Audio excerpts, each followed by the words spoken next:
Merci de nous rester fidèles. À Bamako, il est 9 heures.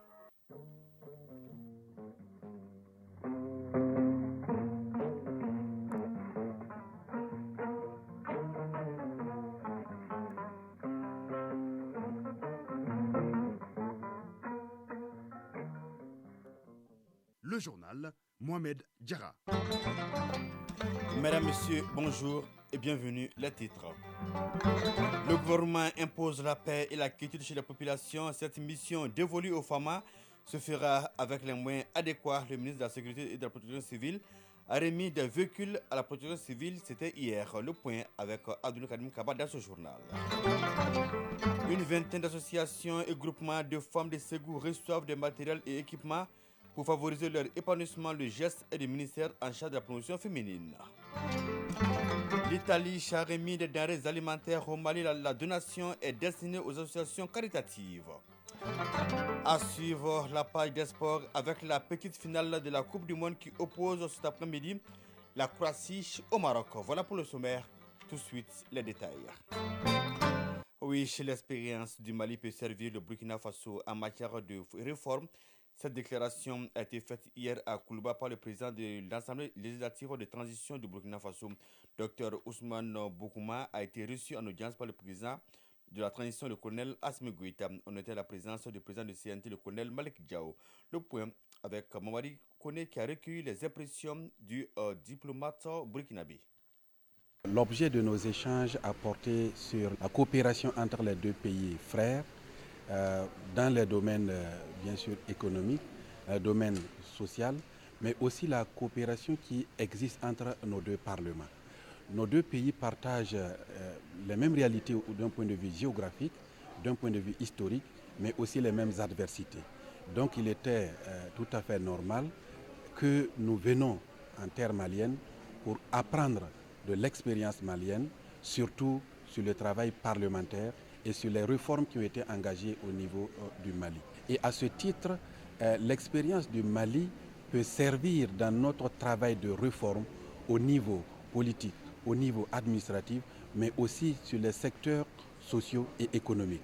Donc il y a une convergence de vues que nous avons partagée et nous allons tirer beaucoup d'expérience au niveau du Mali pour améliorer le travail parlementaire, mais aussi dans la conduite de la transition au Burkina Faso. En matière de sécurité, il y a déjà une collaboration, une coopération qui est établie entre les deux pays et qui est appelée à se renforcer progressivement dans le temps. Oui, Dr Ousmane Bougouma, à l'instant, président de l'Assemblée législative de transition du Burkina Faso. Il était au micro de Mamari Kone. Le ministre de la Sécurité et de la Protection civile a remis hier 16 véhicules à la protection civile. Ces véhicules d'intervention et d'appui viennent renforcer les capacités opérationnelles des agents de la protection civile dans leurs tâches quotidiennes. Le point avec Abdul Karim Kaba. 16 véhicules, dont 5 citernes d'appui, 5 véhicules à incendie, autant de véhicules de secours et un véhicule d'intervention diverses à la disposition de la protection civile. Cette remise s'inscrit dans une dynamique amorcée par les autorités de la transition. Cette dynamique n'est autre que d'asseoir un climat de sécurité pour une meilleure protection des populations et leurs biens. Général des brigades Daoud Ali Mohamedine, ministre de la Sécurité et de la Protection civile. Ces 16 véhicules ont été acquis entièrement sur le financement du budget national dans le cadre de la mise en œuvre du plan d'action du gouvernement. Ces acquisitions s'inscrivent également en droite ligne de nos orientations stratégiques, dont l'objectif principal reste le renforcement de la sécurité sur l'ensemble du territoire national. Ceci traduit éloquemment notre volonté et notre détermination à poursuivre inlassablement les efforts pour doter la protection civile des matériels nécessaires à l'accomplissement de sa noble mission.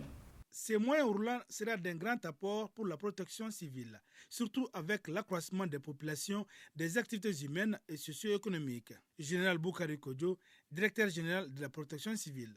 Ces nouvelles acquisitions permettront un renforcement qualitatif et quantitatif des capacités de la Direction générale de la protection civile dans l'accomplissement des missions à elle confiées.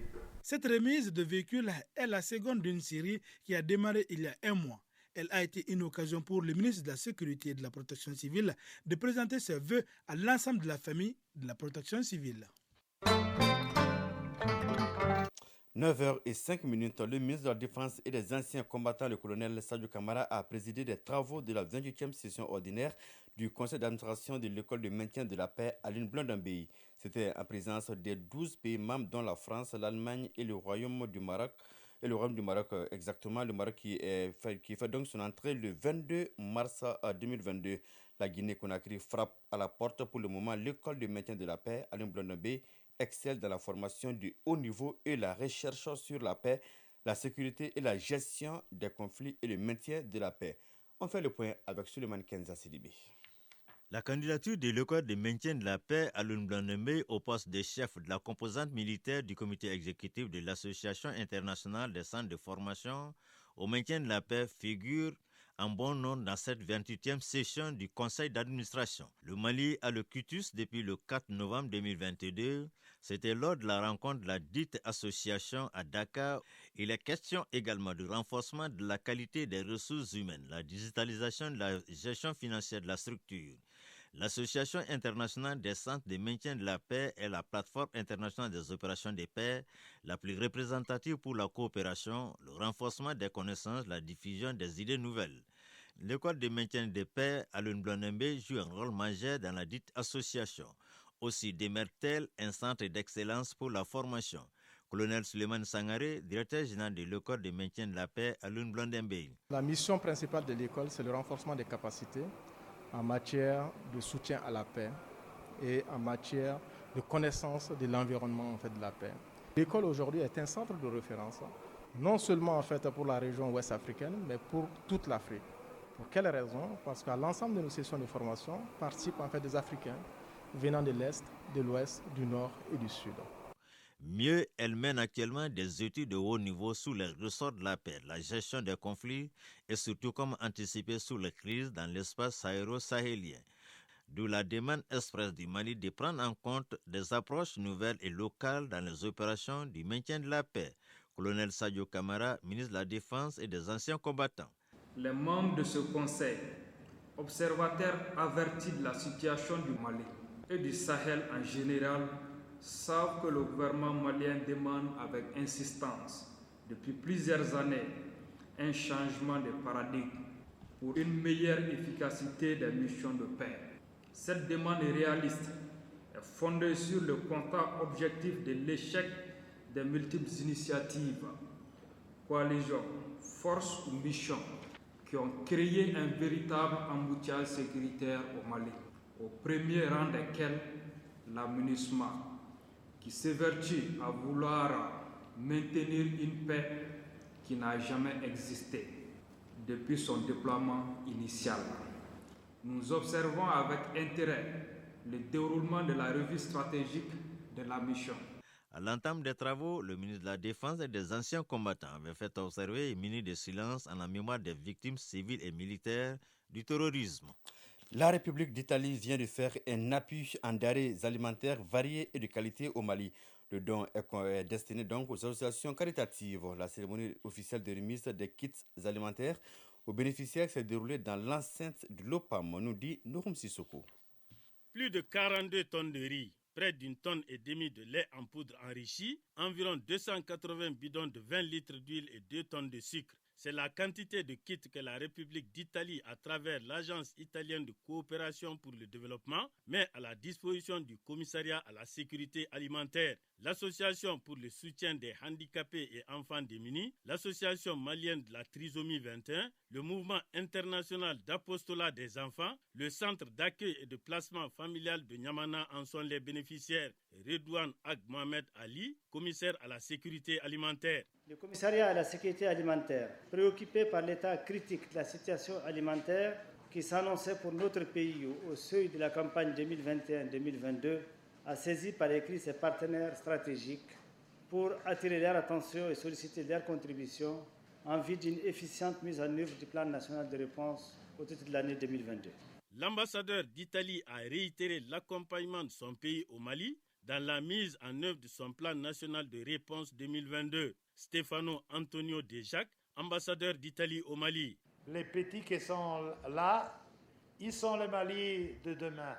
Il faut les nourrir bien, parce que Sans une bonne alimentation, comme on le sait, les capacités humaines sont réduites. Très important quand on fait des investissements sur l'alimentation et le plus grand investissement, si vous voulez, sur le futur du peuple malien. La remise de décisions d'allocation des kits alimentaires aux responsables d'associations bénéficiaires a clos la cérémonie. Oui, à Ségou, 23 associations et groupements de femmes de la région, donc de Ségou, viennent d'être dotés en matériel et équipement, des kits de prise en charge pour enfants aux kits d'embauche, en passant par des kits de fabrication de pâtes d'arachide, de savonnerie, de moulins. Ce don s'inscrit dans le cadre du projet de renforcement des capacités et de réinsertion socio-économique des femmes et des enfants en situation difficile. La cérémonie de remise de matériel était présidée par le ministre de la Promotion de la Femme, de l'Enfant et de la Famille. Les détails avec Ramata Konaté depuis Ségou. Un appui multiforme adapté aux besoins de 23 associations et groupements de femmes de la région de Ségou.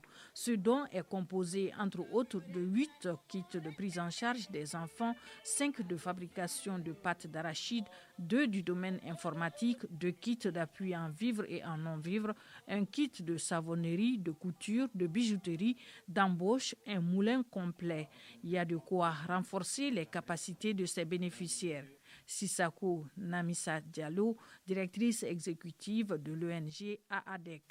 Il permettra de doter en matériel et équipement 23 associations et organisations de 7 cercles de la région de Ségou, à savoir Ségou, San, Tominia, Blanc, Massina, Nyono et Barawili, qui œuvrent pour la promotion de la femme et l'épanouissement de l'enfant. Wadidje Founé Koulibaly, ministre de la Promotion de la Femme, de l'Enfant et de la Famille. Mieux équipés et formés, ces groupements pourront mieux produire et contribuer au développement durable. Ces matériels d'une valeur d'environ 15 millions. Les bénéficiaires apprécient à sa juste valeur ce don de matériel. Sophie Koné, bénéficiaire. Remercier les FAFE, surtout le ministre de la Femme, de l'Enfant et de la Famille. Vous avez fait ces gestes, ce n'est pas pour nous seuls, c'est pour aider les enfants en situation difficile, les orphelins. Wadidje Founé Koulibaly, ministre de la Promotion de la Femme, de l'Enfant et de la Famille. J'invite les bénéficiaires à faire bon usage des matériels qui seront mis à leur disposition afin de donner la chance à d'autres femmes. Pour ce faire, j'engage mes services techniques et les ONG à faire un suivi régulier. Cette cérémonie qui consacre aussi le lancement du projet de renforcement des capacités et de réinsertion socio-économique des femmes et des enfants en situation difficile est l'occasion de renouveler les hommages au président de la transition, le colonel Assimi Goïta, et à son gouvernement pour les efforts multiples en faveur des femmes et des enfants de la 4e région. Ségou, Ramata Konaté, Karamogo Traoré pour l'ORTM. Le règlement intérieur des écoles condamne le châtiment corporel, raison pour laquelle la Fédération nationale des associations des parents d'élèves et étudiants du Mali condamne l'acte de l'enseignante qui a porté donc la main sur un élève. Pour plus de détails, je propose d'écouter Yacouba Damélé, il est le secrétaire général de la Fédération nationale des associations des parents d'élèves et étudiants du Mali. Des propos recueillis par Fademba Keïta.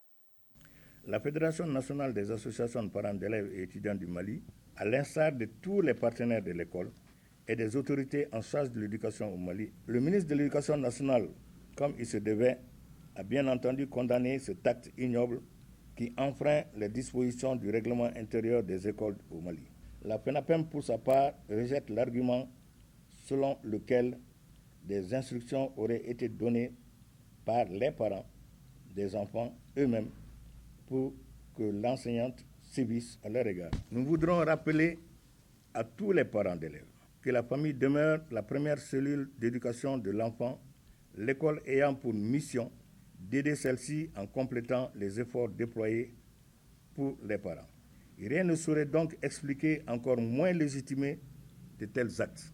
La FENAPEM, dans ces tristes circonstances qui déshonorent toute la classe enseignante au Mali, demande à tous les directeurs d'école et à leurs adjoints le respect strict du règlement intérieur des écoles qui bannit tout châtiment corporel et les invite à faire usage de sanctions inscrites dans le règlement intérieur.